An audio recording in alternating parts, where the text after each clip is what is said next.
നമസ്കാരം, മലയാളി വാർത്തയിലേക്ക് സ്വാഗതം. പലയിടങ്ങളിലും പലതരത്തിലുള്ള ദുരന്ത വാർത്തകളാണ് കഴിഞ്ഞ കുറച്ച് നാളുകളായി നമ്മൾ കേട്ടുകൊണ്ടിരിക്കുന്നത്.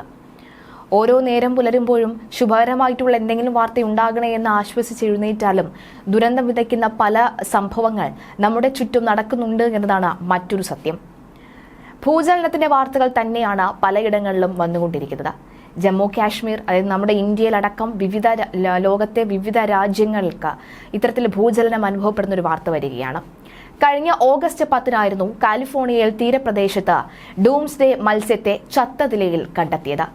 ഒരു അപൂർവ ഇനം ഒരു ഫിഷാണ് ഇത്. ഇവയെ കാണുന്നത് വരാനിരിക്കുന്ന പ്രകൃതി ദുരന്തങ്ങളുടെ സൂചനയാണെന്നാണ് പൊതുധാരണ പലപ്പോഴുമായി ഉണ്ടായിട്ടുള്ളത്. ഈ മീനുകൾ ചത്തുപൊങ്ങിയ സമയത്ത് തന്നെ വലിയ വാർത്തകളായിരുന്നു. ഇനി വരാൻ പോകുന്നത് എന്തോ വലിയ ദുരന്തത്തെക്കുറിച്ചുള്ള ഒരു സൂചനയാണ്, അല്ലെങ്കിൽ മുന്നറിയിപ്പാണ് ഈ വാർത്തകൾ എന്ന് പറഞ്ഞിരുന്നു. അതിനുശേഷം പലയിടങ്ങളിൽ, അതായത് കുവൈത്തിൽ ഉൾപ്പെടെ പലയിടങ്ങളിൽ ഭൂചലനത്തിന്റെ ഒരു സാധ്യത, അതും തുടർചലനങ്ങളുടെ സാധ്യതയും ഒക്കെ തന്നെ നമ്മൾ അനുഭവിച്ചറിഞ്ഞതാണ്. അങ്ങനെ ലോകത്തെ പല ഭാഗങ്ങളിലുള്ള ഇത്തരത്തിലുള്ള ദുരന്തങ്ങൾ മുൻകൂട്ടി പറയുവാനോ അല്ലെങ്കിൽ അത്തരമൊരു സൂചനകൾ തരുവാനോ കഴിയുന്ന മത്സ്യമായതുകൊണ്ട് തന്നെയാണ് ഈ മത്സ്യത്തെ ഡൂംസ്ഡേ എന്ന് വിശേഷിപ്പിക്കാൻ കാരണം. ഈ ധാരണയെ ശരിവെക്കുന്ന സംഭവമാണ് ഇപ്പോൾ ലോസ് ഏഞ്ചൽസിൽ നിന്നും റിപ്പോർട്ട് ചെയ്തിരിക്കുന്നത്. കാലിഫോർണിയയിൽ ഡൂംസ്ഡേ മത്സ്യത്തെ കണ്ടെത്തി 2 ദിവസത്തിനകം തന്നെ ലോസ് ഏഞ്ചൽസിൽ ഭൂചലനം രേഖപ്പെടുത്തി എന്നാണ് റിപ്പോർട്ട്.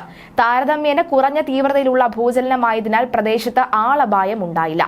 ഡൂംസ്ഡേ മത്സ്യത്തെ കണ്ടാൽ എന്തെങ്കിലും ഒരു പ്രകൃതി ദുരന്തം വരാൻ പോകുന്നുവെന്നാണ് ചിലർ വിശ്വസിക്കുന്നത്. ജാപ്പനീസ് ജനതയാണ് പൊതുവെ ഈ വിശ്വാസത്തെ പിന്തുടരാറുള്ളത്. പാഡിൽ ബോട്ടേഴ്സ് കണ്ടെത്തിയ മത്സ്യം നിലവിൽ അമേരിക്കയിലെ ശാസ്ത്ര ഏജൻസിയാണ്, അതായത് നാഷണൽ ഓഷ്യൻസ് ആൻഡ് അറ്റ്മോസ്ഫിയറിക് അഡ്മിനിസ്ട്രേഷനിൽ ആണ് ഉള്ളത്. മത്സ്യം ചത്തുപൊങ്ങാനുള്ള കാരണം ഇതുവരെയും ഗവേഷകർക്ക് കണ്ടെത്താനും കഴിഞ്ഞിട്ടില്ല. 12.25, അതായത് 12.4 അടി നീളവും 33 കിലോ തൂക്കവുമുള്ള ഡൂംസ്ഡേ മത്സ്യത്തെയായിരുന്നു ചത്തുപൊങ്ങിയ നിലയിൽ കണ്ടെത്തിയിരുന്നത്. ആഴക്കടൽ മത്സ്യമാണ് ഈ ഡൂംസ്ഡേ എന്ന് പറയുന്നത്.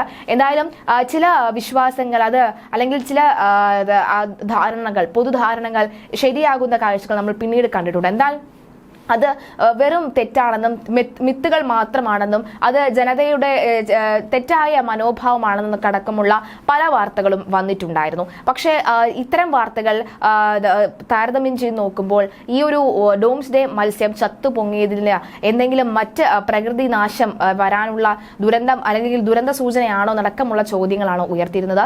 എന്തായാലും അത്തരം ഭയപ്പെടാനുള്ള കാരണമൊന്നുമില്ല. വലിയ തോതിൽ അല്ലെങ്കിൽ പോലും നേരിയ തോതിൽ മാത്രമാണ് ഈ ഭൂചലനം റെക്ടർ സ്കെയിലിൽ ഇപ്പോൾ രേഖപ്പെടുത്തിയിട്ടുള്ളത്.